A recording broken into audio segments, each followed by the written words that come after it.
클릭해주셔서 감사합니다. 도깨비 관련한 이야기의 소재 고갈로 전설과 야담을 병행하여 보내드리고 있습니다. 재미난 소재 있으시면 댓글로 알려주시고 구독과 좋아요로 응원해주세요. 감사합니다. 술 취한 도깨비 인생을 바꿨다.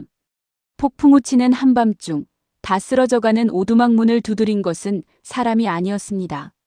술에 잔뜩 취해 비틀거리는 도깨비. 선비는 마지막 남은 좁쌀로 죽을 쑤어 이 괴상한 손님을 대접하는데 다음 날 아침 도깨비가 남기고 간 쪽지 한 장이 선비의 인생을 송두리째 뒤집어 놓습니다. 10년 전 아버지를 죽음으로 몰아넣은 자의 정체, 그리고 금은밤 부잣집에서 벌어진 기상천외한 소동까지 300년 묵은 도깨비의 통쾌한 은혜 갚기 지금 시작합니다. 얼어붙은 겨울, 문을 두드리는 소리. 강원도 두매산골, 사람 발길이 뜸한 산자락에 다 쓰러져가는 오두막 한 채가 있었더랍니다. 지붕은 반쯤 내려앉고 문짝은 바람만 불어도 덜컹거리는 집이었지요. 그 집에 사는 이가 바로 유성문이라는 선비였습니다. 한때는 유성문의 집안도 고을에서 알아주는 양반 가문이었더랍니다. 그런데 아버지가 억울한 모함에 휘말려 가산을 몽땅 빼앗기고 화병으로 세상을 뜨고 나니 집안이 하루아침에 풍비박산이 났지요. 어머니마저 이듬해 돌아가시고 남은 것이라고는 책 몇 권과 물려받은 낡은 갓 하나뿐이었습니다. 기가 막히죠. 어제까지 도련님 소리 듣던 사람이 오늘은 끼니 걱정을 하게 됐으니 말입니다.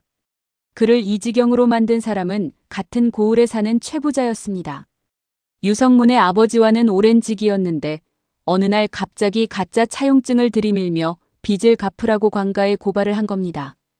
유성문의 아버지는 그런 돈을 빌린 적이 없다고 펄펄 뛰었지만 최부자가 뇌물로 구워 삶은 관리들은 들은 척도 하지 않았지요. 결국 땅이며 집이며 죄다 최부자 손에 넘어가고 말았습니다. 내 하늘이 무섭지 않으냐. 이 억울함을 어찌한단 말이냐. 아버지는 그렇게 피를 토하듯 울부짖다 몸져 누웠고 끝내 하늘 품은 채 눈을 감으셨더랍니다. 어이없죠. 세상이 그렇게 뒤집혔습니다. 그래도 유성문은 글 공부를 놓지 않았더랍니다. 낮에는 산에서 나무를 해다 장에 내다 팔고 밤에는 관솔불 아래서 책을 읽었지요.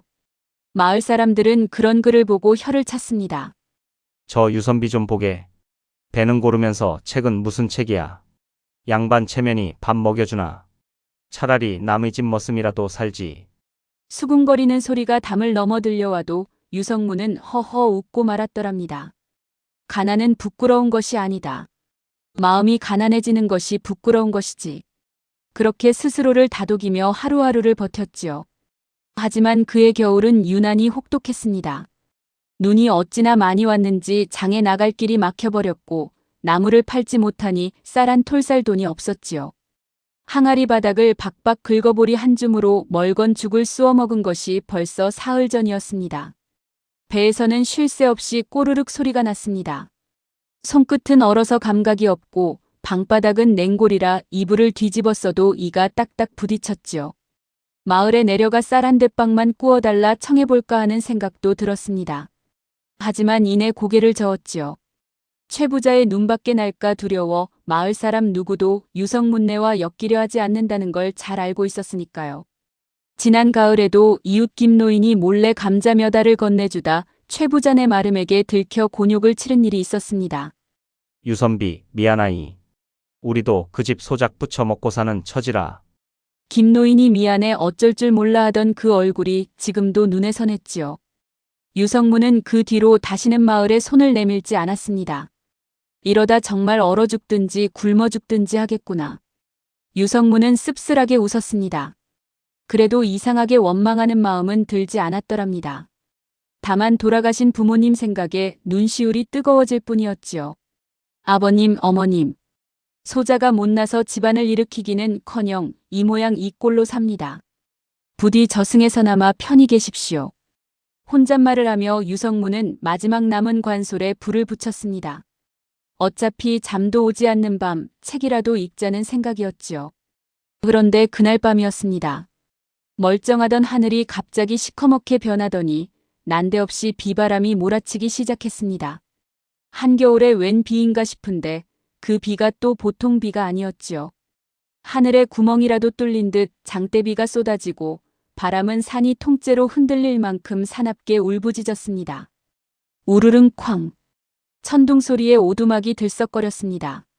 낡은 문풍지가 찢어질 듯 펄럭이고 지붕에서는 빗물이 뚝뚝 새어들어왔지요. 바람이 문틈으로 들이칠 때마다 관솔불이 꺼질 듯 흔들렸고 산 어디선가 나무 부러지는 소리가 우지끈 들려왔습니다. 짐승들도 죄다 숨어버렸는지 산속은 비바람 소리 말고는 쥐 죽은 듯 고요했지요. 참으로 괴이한 날씨로다. 한겨울의 뇌성병력이라니. 유성문이 책장을 덮고 새는 빗물을 받아낼 그릇을 찾고 있을 때였습니다. 쿵, 쿵, 쿵. 누군가 문을 두드리는 소리가 났습니다. 그것도 아주 육중한 소리로 말이지요. 유성문은 귀를 의심했습니다. 이 깊은 산 중에 그것도 이런 폭풍 우치는 한밤중에 대체 누가 찾아온단 말입니까? 쿵, 쿵, 쿵. 문 두드리는 소리는 점점 커졌습니다. 어찌나 세게 두드리는지 문짝이 부서질 지경이었지요. 그리고 이어서 들려오는 목소리. 어이 주인장. 안에 있는 거 다 아니까 문 좀 열어보시게. 딸꾹. 걸걸한 목소리 끝에 딸꾹질 소리가 붙어 나왔습니다. 누가 들어도 얼큰하게 취한 술주정뱅이의 목소리였죠. 유성문은 등골이 서늘했습니다.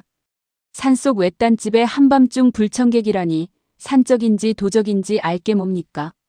게다가 목소리가 사람 목소리치고는 어딘가 우렁우렁 울리는 것이 예사롭지가 않았지요.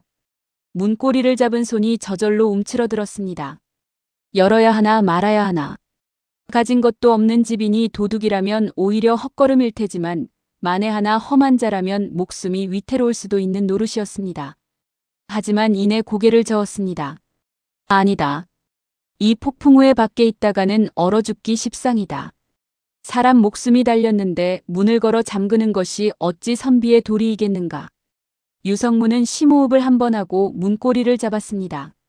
그리고 문을 여는 순간 그는 그 자리에 얼어붙고 말았더랍니다. 문 밖에 서 있는 것은 사람이 아니었습니다. 술 취한 도깨비와 좁쌀죽 한 그릇. 키가 문설주에 닿을 만큼 커다란 사내가 비를 쫄딱 맞은 채 서 있었습니다. 시커먼 얼굴에 부리부리한 눈, 이마에는 뿔인지 혹인지 모를 것이 불룩 솟아있고 몸에서는 퍼런 불빛이 은은하게 어른거렸지요. 한 손에는 울퉁불퉁한 방망이를 지팡이처럼 짚고 있었습니다. 도깨비였습니다. 말로만 듣던 진짜 도깨비 말입니다. 유성문은 다리에 힘이 풀려 주저앉을 뻔했습니다. 심장이 어찌나 뛰는지 밖의 천둥 소리보다 제 심장 소리가 더 크게 들릴 지경이었지요. 그런데 그 무시무시한 도깨비가 글쎄 몸을 제대로 가누지도 못하고 비틀비틀하는 게 아니겠습니까? 얼굴은 벌겋게 달아올랐고 입에서는 술 냄새가 확 풍겨왔지요. 주인장. 딸꾹. 내가 말이야. 저기 김첨진의 제사밥 얻어먹고 오는 길인데 딸꾹. 술을 좀 과하게 걸쳤지 뭔가. 갑자기 비는 쏟아지지 몸은 말을 안 듣지. 하룻밤만 신세 좀 지세. 황당하죠. 도깨비가 술에 취해서 하룻밤 재워달라니요. 유성문은 벌벌 떨면서도 머릿속이 바쁘게 돌아갔습니다. 거절하면 저 방망이로 한 대 맞아 죽는 것 아닌가. 아니 그보다 저리 취해서 비를 맞고 있으니 도깨비고 뭐고 딱하기는 하구나. 그때 도깨비가 크게 재채기를 했습니다. 애취. 어이구 춥다 추워. 도깨비도 감기 걸리면 서럽다네 주인장. 그 모습이 어찌나 처량한지 유성문은 저도 모르게 두려움이 스르르 녹아버렸더랍니다. 그는 문을 활짝 열었습니다. 누추한 곳이지만 어서 들어오시지요. 밖이 험하니 몸부터 녹이셔야겠습니다. 고맙네 고마워. 딸꾹. 도깨비는 성큼 들어와 방 한가운데 털썩 주저앉았습니다. 좁은 방이 꽉 차다 못해 터질 지경이었지요. 유성문은 하나뿐인 이불을 꺼내 도깨비의 젖은 어깨에 덮어주었습니다. 그리고 아궁이에 남은 나무를 탈탈 털어넣고 불을 지폈지요. 사실 그 나무는 내일 장에 내다 팔려던 마지막 미천이었습니다만 유성문은 아까워하는 기색 하나 없었더랍니다. 손님 시장하시지요? 집에 남은 것이 이것뿐이라 송구합니다. 유성문은 부엌 구석에 아껴두었던 좁쌀 한 줌으로 죽을 쑤어내왔습니다. 사흘을 굶은 제 뱃속에서 꼬르륵 소리가 요동을 쳤지만 그는 죽 그릇을 통째로 도깨비 앞에 밀어놓았지요. 도깨비는 벌건 눈을 끔뻑이며 유성문을 물끄러미 바라보았습니다. 주인장, 자네는 안 먹는가? 소생은 저녁을 든든히 먹었습니다. 어서 드시지요. 거짓말이었지요. 그런데 그 순간 유성문의 뱃속에서 하필이면 꼬르르륵 하고 우레소리 같은 소리가 났지 뭡니까? 도깨비가 껄껄 웃었습니다. 저녁을 든든히 먹었다는 양반 뱃속에서 천둥이 치는구먼. 딸꾹, 자네 거짓말이 아주 서투른 사람이야. 유성문은 얼굴이 홍당무가 되었습니다. 손님 대접이 도리인지라. 어허, 도리 좋아하시네. 굶은 사람 앞에서 혼자 숟가락 드는 게 도깨비 도리인 줄 아는가? 이리 앉게, 어서. 도깨비는 죽그릇을 반으로 나누자며 기어이 유성문의 손에 숟가락을 쥐어주었지요. 그렇게 둘은 멀건 좁쌀죽 한 그릇을 사이좋게 나누어 먹었더랍니다. 도깨비는 제 몫을 두어 술 뜨는 둥 마는 둥 하더니 슬그머니 그릇을 유성문 쪽으로 밀어놓았습니다. 무뚝뚝한 얼굴을 하고서 말이지요. 죽을 다 먹은 도깨비는 그제야 방 안을 휘휘 둘러보았습니다. 세간이라고는 낡은 책 몇 권과 이 빠진 그릇 2개, 그리고 벽에 걸린 갓 하나가 전부였지요. 주인장, 자네 사는 꼴이 아주 말이 아니구먼. 딸꾹, 헌데 책은 어째 저리 반질반질한가? 살림보다 책을 더 아끼는 게야? 부모님께서 물려주신 것이라. 배 곪는 것은 견뎌도 배움을 놓는 것은 견딜 수가 없더이다. 허, 별난 인간일세. 도깨비는 고개를 갸웃갸웃하더니 이내 벌러덩 드러누웠습니다. 그러고는 술주정이 슬슬 시작되었지요. 주인장, 내가 말이야, 딸꾹. 이 산에서 300년을 살았는데 말이지, 요즘 인간들은 아주 고약해. 우리를 보면 소금을 뿌리지 않나, 팥을 던지지 않나. 어이구, 서러워라. 도깨비는 신세 한탄을 늘어놓다가 갑자기 엉엉 울다가 또 갑자기 벌떡 일어나 노래를 부르다가 아주 난리도 아니었습니다. 달아달아 밝은 달아, 도깨비 마음 알아주는 달아. 어이쿠. 노래를 부르다 제 방망이에 걸려 넘어지지를 않나. 넘어진 김에 그대로 누워 코를 골다가 벌떡 일어나 또 울지를 않나. 유성문은 밤새 그 주정을 다 받아주었지요.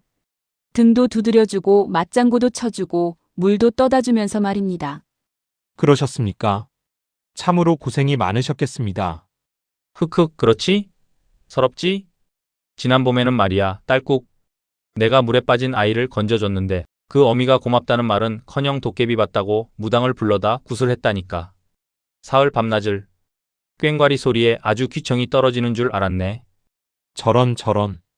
은혜를 원수로 갚았군요. 그렇지. 바로 그거야. 흑흑, 자네가. 딸꾹. 자네가 내 마음을 알아주는구먼. 300년 만에 처음일세, 이런 인간은.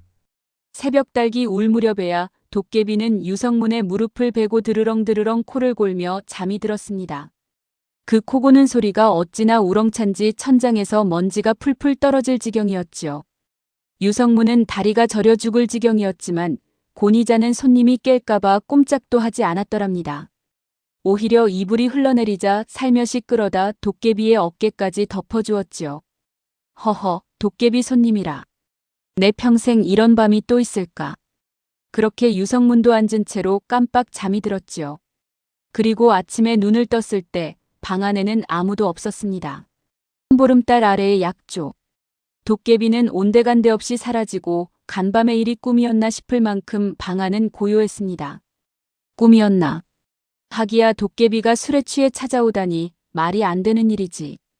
유성문이 머쓱하게 웃으며 몸을 일으키는데 무릎 옆에 웬 종이 쪽지 하나가 놓여 있는 게 아니겠습니까?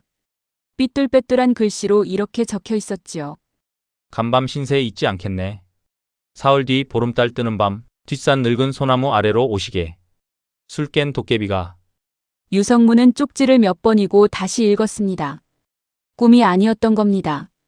가야 하나 말아야 하나. 솔직히 겁이 났지요. 술 취한 도깨비야 어수룩했지만 술 깬 도깨비는 어떨지 누가 압니까? 혹시 홀려서 산속을 밤새 헤매게 만들지는 않을지, 씨름을 하자고 덤비지는 않을지 별 생각이 다 들었더랍니다. 하지만 사흘 뒤 보름달이 두둥실 떠오르자 유성문은 결국 집신끈을 동염했습니다. 약조는 약조다. 사람이든 도깨비든 신의를 저버리는 것은 선비가 할 짓이 아니지. 달빛을 밟으며 뒷산을 오르니 과연 늙은 소나무 아래에 그 도깨비가 떡하니 서 있었습니다. 그런데 이게 웬일입니까? 며칠 전 비 맞은 생쥐꼴로 주정을 부리던 그 도깨비가 맞나 싶게 자세는 근엄하고 눈빛은 형형했지요. 왔는가, 유선비. 어찌 소생의 이름을 300년 묵은 도깨비가 그것도 모르겠나. 자네 아버지가 억울하게 재산을 빼앗긴 것도, 자네가 사흘을 굶고도 마지막 좁쌀로 죽을 쏘아내온 것도 다 알고 있네. 도깨비는 유성문을 지그시 바라보았습니다. 유선비. 내가 300년을 살면서 인간에게 술주정을 부린 게 한두 번이 아닐세. 그런데 말이야, 문을 열어준 인간은 자네가 처음이었어. 예, 다들 소금을 뿌리거나 몽둥이를 들고 나왔지. 하기야 무리도 아니지. 한밤중에 도깨비가 문을 두드리는데 누가 반기겠나. 헌데 자네는 문을 열어줬어. 이불을 덮어주고 마지막 남은 양식으로 죽을 쑤어줬지. 제 뱃속에서는 천둥이 치면서 말이야. 껄껄. 유성문은 괜히 뒤통수를 극적였습니다. 공경에 처한 손님을 대접하는 것은 당연한 도리인지라. 그 당연한 걸 아무도 안 하니까 문제지. 도깨비는 방망이를 어깨에 척 걸치더니 씩 웃었습니다. 자, 유선비. 은혜를 갚아야겠는데 말이야. 자네 소원이 무엇인가? 금은보화? 기와집? 말만 하시게. 이 방망이 한번 휘두르면 뚝딱이니까. 자, 여러분 같으면 뭐라고 하시겠습니까? 금덩이가 쏟아지는 순간 아닙니까? 그런데 유성문은 한참을 생각하더니 뜻밖의 대답을 내놓았습니다. 소생, 재물은 바라지 않습니다. 뭐라? 도깨비의 눈이 휘둥그레졌습니다. 일하지 않고 얻은 재물은 모래 위에 쌓은 성과 같다 배웠습니다. 다만 한 가지 청이 있다면 억울하게 돌아가신 아버님의 누명을 벗겨드리고 싶습니다. 그것이 소생의 평생 한입니다. 도깨비는 한동안 말없이 유성문을 바라보았습니다. 그러더니 무릎을 탁 치며 껄껄 웃었지요. 하. 이거 참. 금덩이를 준다는데 아비의 누명을 벗겨달라니. 유선비, 자네 정말 물건일세. 도깨비는 성큼 다가와 유성문의 어깨를 툭 쳤습니다. 좋아, 그 소원 내가 들어줌세. 헌데 말이야, 그 일에는 자네 아버지를 모함한 놈의 죄상을 밝힐 물증이 필요하네. 그리고 그 물증이 어디 있는지 내가 아주 잘 알지. 도깨비의 눈이 달빛 아래서 번뜩였습니다. 자네 아버지를 모함한 자, 바로 이고을 최부자일세. 그것은 소생도 짐작하고 있었습니다. 허나 물증이 없어 10년을 벙어리 낸 가슴만 알았지요. 그 물증이 있단 말일세. 최부자 그놈, 어찌나 치밀한지 가짜 차용증을 만들 때 쓴 진짜 문서들을 없애지 않고 창고 깊숙한 괴짝에 숨겨두었지. 자네 집안의 원래 땅 문서, 필체를 흉내내려고 연습한 종이 뭉치, 그리고 관리들에게 뇌물 먹인 장부까지 고스란히 말이야. 어찌 그런 것을 다 아십니까? 이 사람아, 도깨비가 밤마다 어디를 돌아다니는 줄 아는가? 담이고 벽이고 우리한테는 있으나 만화일세. 그놈 창고에서 씨름 연습을 한 게 몇 년째인데. 껄껄. 유성문의 손이 부들부들 떨렸습니다. 10년입니다. 10년 동안 가슴에 묻어둔 아버지의 원통함이 풀릴 길이 눈앞에 나타난 겁니다. 헌데 유선비, 한 가지 명심하게. 그 물증을 훔쳐다 주는 것은 어렵지 않네만 훔친 물건으로는 관가에서 인정을 받기 어려울 것이야. 도둑질로 얻은 증거라고. 되려 자네가 경을 칠 수도 있고. 그러면 어찌해야? 방법이 있지. 최부자 그놈 입으로 직접 죄를 불게 만들면 되는 것 아니겠나. 도깨비가 씩 웃는데 그 웃음이 어찌나 짓궂은지 유성문은 등골이 오싹할 지경이었습니다. 사흘 뒤 금은밤에 움직일 테니 자네는 그때까지 몸이나 성이 간수하고 있게. 아, 그리고 그날 밤 최부자네 집 근처에는 얼씬도 하지 말게. 자네는 코빼기도 안 비쳐야 뒤탈이 없느니. 소생은 무엇을 하면 되겠습니까? 자네는 사흘 뒤 아침에 관가로 가서 억울함을 호소할 준비만 해두게. 그때가 되면 온 고을이 발칵 뒤집혀 있을 테니. 껄껄껄. 그 말을 남기고 도깨비는 퍼런 불빛과 함께 연기처럼 사라졌습니다. 홀로 남은 유성문은 한참 동안 그 자리에 서 있었지요. 달빛 아래 늙은 소나무만 바람에 스스스 흔들리고 있었습니다. 아버님, 들으셨습니까? 이제야 아버님의 한을 풀어드릴 수 있을지도 모르겠습니다. 유성문의 가슴은 쿵쾅쿵쾅 뛰기 시작했죠. 10년 묵은 한이 풀릴 날이 다가오고 있었던 겁니다. 그런데 말입니다.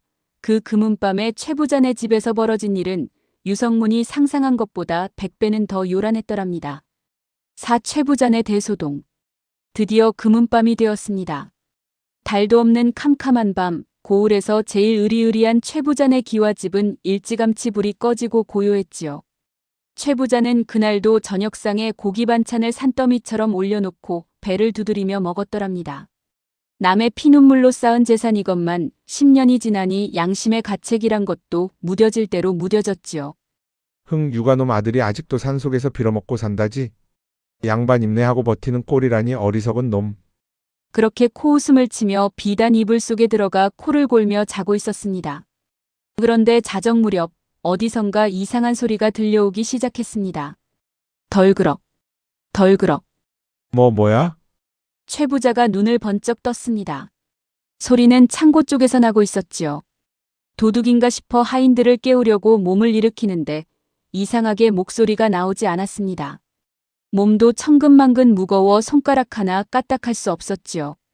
등줄기로 식은땀이 주르륵 흘렀습니다. 이게 무슨 조화란 말이냐. 그때였습니다.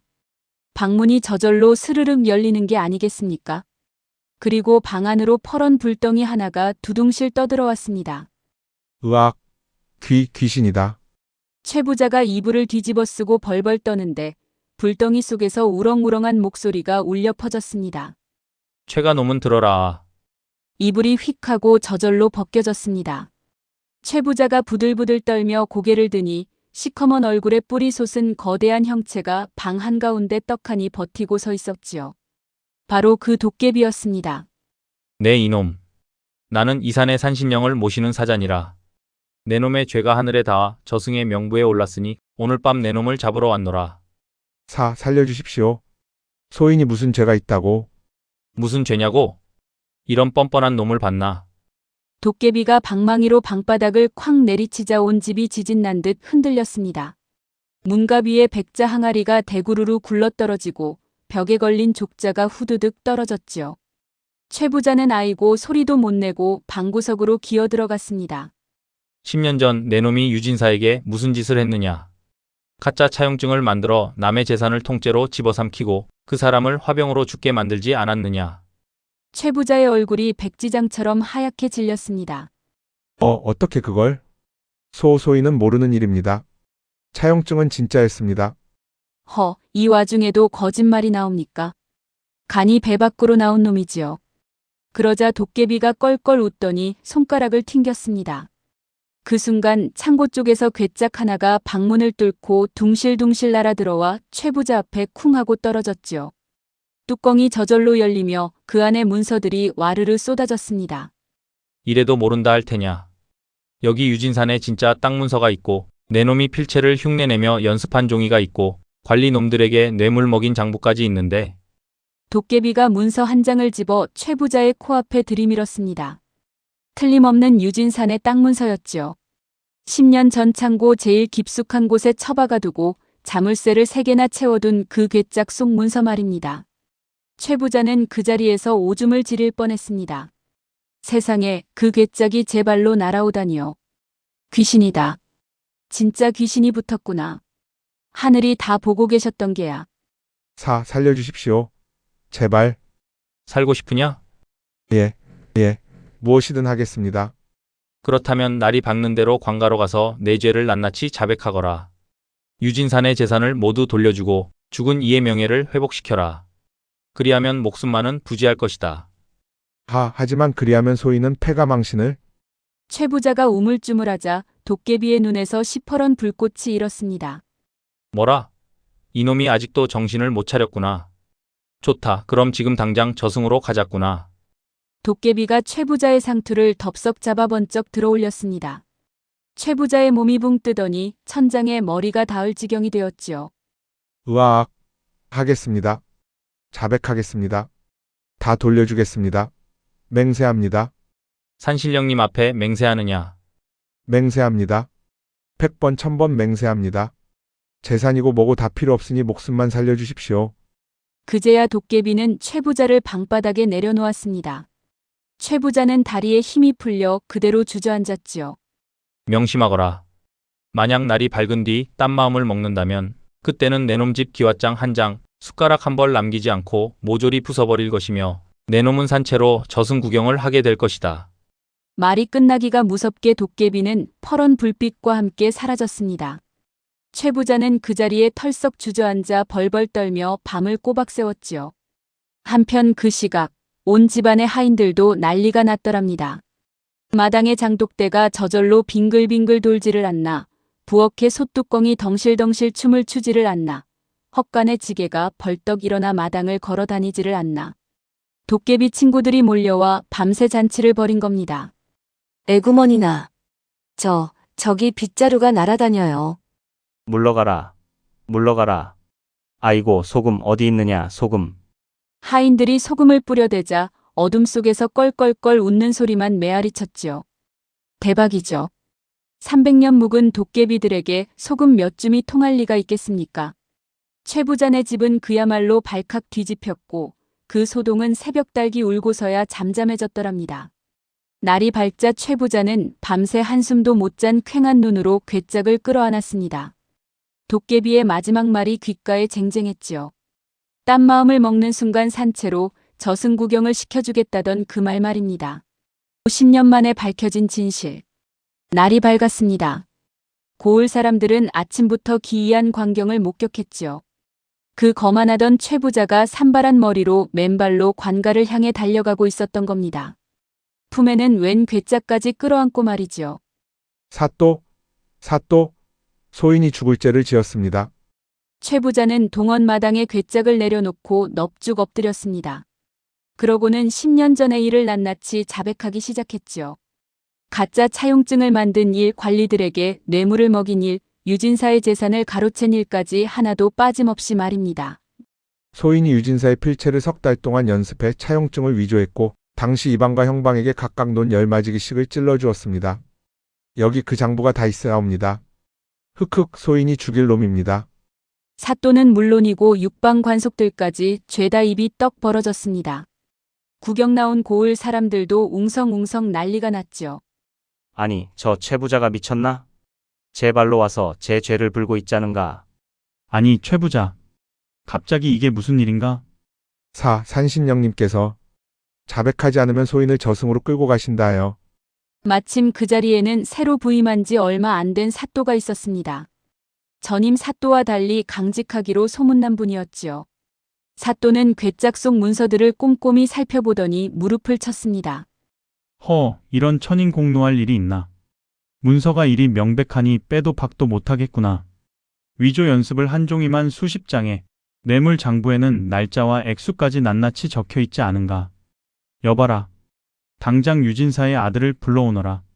그렇게 유성문이 관가로 불려왔습니다. 도깨비가 일러준 대로 아침 일찍부터 의관을 정제하고 기다리던 참이었지요.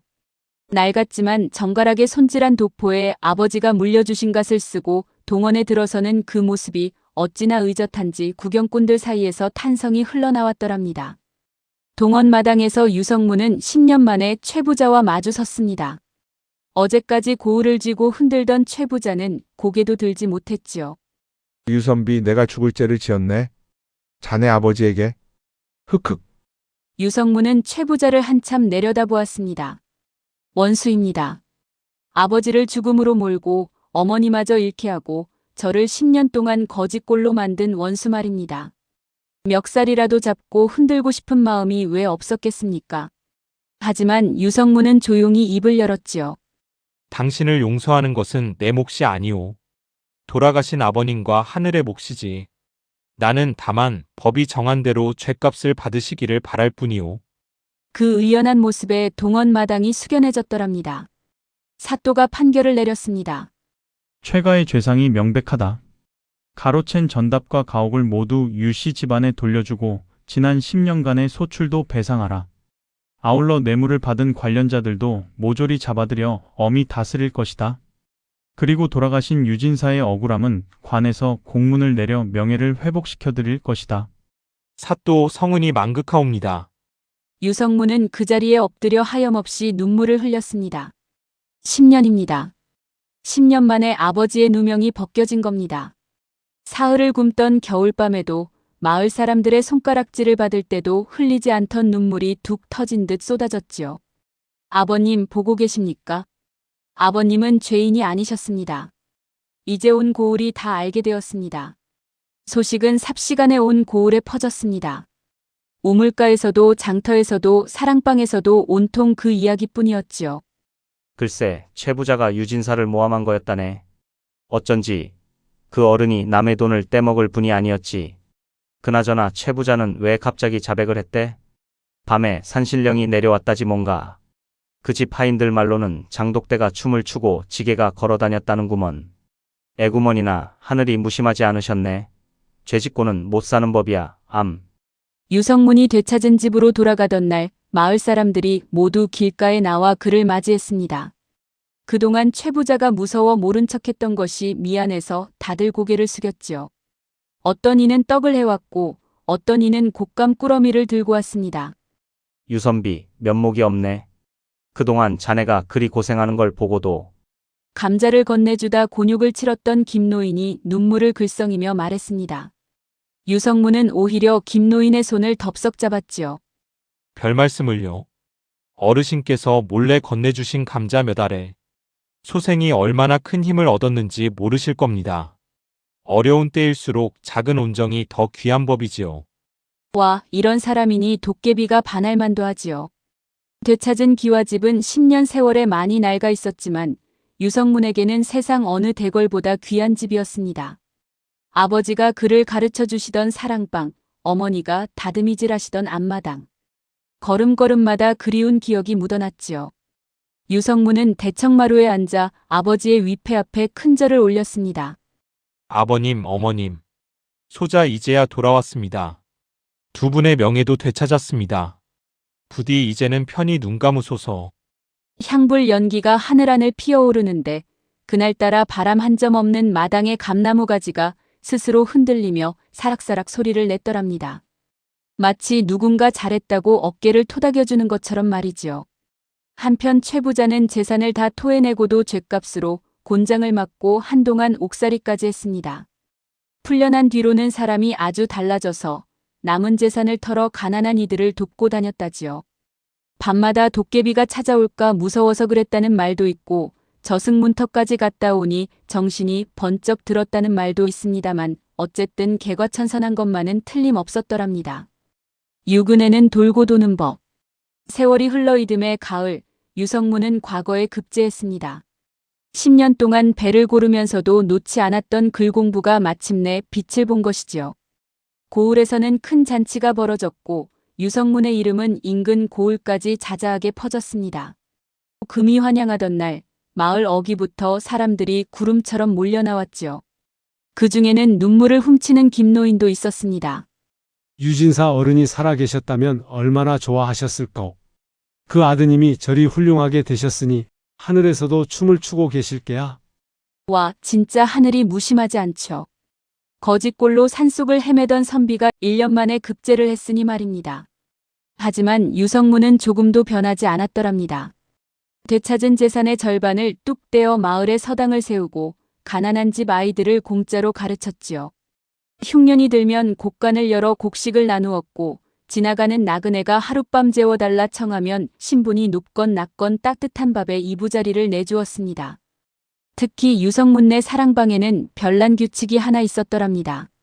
아무리 늦은 밤이라도 아무리 궂은 날씨라도 문을 두드리는 소리가 나면 반드시 문을 열어준다는 것이었지요. 하인들이 험한 세상에 위험하다고 말려도 유성문은 빙그레 웃기만 했습니다. 한밤중에 문을 두드리는 이는 그만큼 급한 사람이라네. 그 문을 열어주는 것이 얼마나 큰 복을 부르는지 자네들은 모를 걸세. 유급제님 댁 사랑방은 문턱이 닳는다네. 그 댁은 거지가 와도 상다리가 부러지게 차려준다지.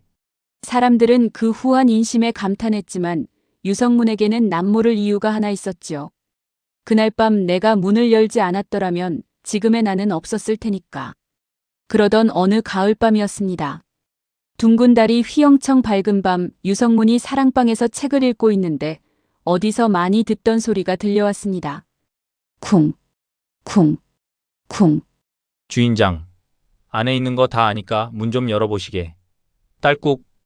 유성문은 책을 내던지다시피 하고 버선발로 뛰어나갔습니다. 하인들이 놀라 말릴 새도 없었지요.